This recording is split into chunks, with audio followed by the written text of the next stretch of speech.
psikolinguistik itu adalah bidang studi yang menghubungkan psikologi seseorang dengan linguistik. Jadi tujuan utama dari psikolinguistik ini adalah untuk menemukan struktur dan proses yang terlibat dalam pemahaman bahasa, produksi bahasa, serta pemerolehan bahasa. Secara garis besar, objek kajian psikolinguistik itu terdiri dari 3 hal, yaitu pemerolehan bahasa, hubungan pengetahuan dan penggunaan bahasa, serta juga proses mental yang terlibat dalam penggunaan bahasa.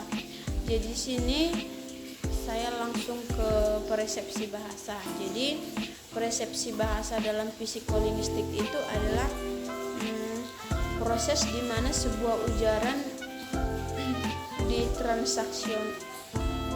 ditransaksional atau berfungsi sebagai menyampaikan isi dari pesan. Ini melibatkan 3 tahapan, yaitu pendengaran, penafsiran, dan pemahaman terhadap suara yang dihasilkan oleh penutur. Jadi beberapa faktor yang mempengaruhi persepsi ujaran antara lain yaitu fonotatik dan tilas neurofisiologi seseorang dalam mempersepsikan ujaran itu. Jadi beberapa hal yang berkaitan dengan persepsi bahasa dalam psikolinguistik. Yang pertama itu kemampuan seseorang untuk menganalisis bunyi ujaran dan mengidentifikasikannya sebagai sesuatu bahasa. Yang kedua itu persepsi terhadap ujaran atau percakapan adalah hal mendasar dalam memahami dan menggunakan bahasa. Yang ketiga yaitu proses pengujaran, yaitu sebuah perubahan dari proses artikulasi dan kemudian terkonsep ke dalam otak manusia secara sempurna. Jadi selanjutnya hal tersebut diwujudkan dalam makna sintaksis, semantik, dan juga pragmatik. Yang keempat yaitu pengetahuan tentang fonotaktik yang berbeda dari suatu bahasa ke bahasa lain itu menyadarkan para pengajar bahwa sangat perlu diperhatikan dalam pembelajaran bahasa asing.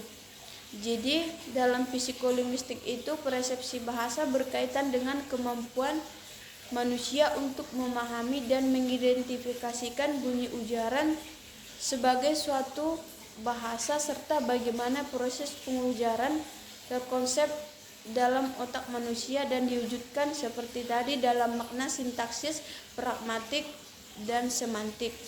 Jadi saya akan langsung ke leksikon internal. Jadi di dalam psikolinguistik, leksikon internal itu adalah salah satu subsistem bahasa yang terdiri dari kumpulan kata-kata dan makna-maknanya. Dalam psikolinguistik, leksikon internal adalah representasi mental kata-kata yang telah dipelajari, disimpan dalam memori jangka panjang. Itu termaksud makna pengucapan dan informasi yang berkaitan dengan kata-kata itu sendiri. Leksikon internal ini terbentuk melalui proses pemerolehan bahasa dan perkembangan bahasa anak-anak. Bahasa sejak masa anak-anak. Jadi dalam psikolinguistik, kajian leksikon internal ini meliputi proses pemerolehan kata-kata, penyimpanan kata-kata dalam memori jangka panjang, dan pengambilan kata-kata dari memori untuk digunakan dalam berbicara atau menulis. Contoh dari leksikon internal dalam psikolinguistik adalah kemampuan seseorang untuk mengingat dan menggunakan kata-kata dalam bahasa yang dikuasainya, seperti mengingat kata-kata dalam bahasa Indonesia dan menggunakannya dalam waktu dan menggunakannya dalam kalimat yang dibuat. Jadi leksikon internal juga dapat mempengaruhi pemahaman dalam produksi bahasa seseorang. Selanjutnya yaitu pemahaman makna kalimat dalam memori.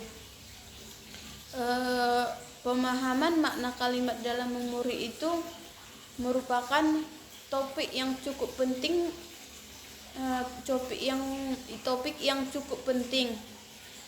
Pemahaman kalimat itu meliputi pemahaman umum, pemanfaatan kalimat dalam pemahaman, penyampaian dalam memori, dan persepsi ujaran. Sedangkan memori dalam psikolinguistik itu berkaitan dengan kemampuan seseorang untuk mengingat dan menyimpan informasi dalam bahasa.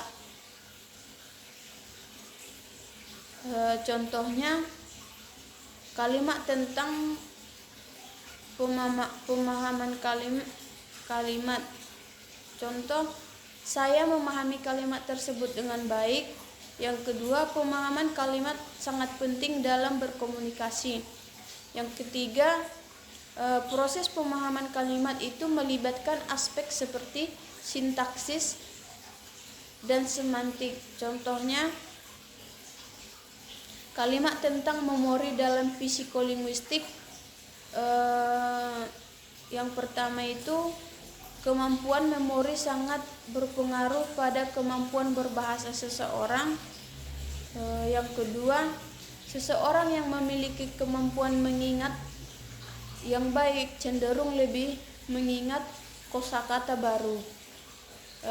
Itulah yang bisa saya sampaikan. Mohon maaf apabila penyampaian yang kurang berkenan.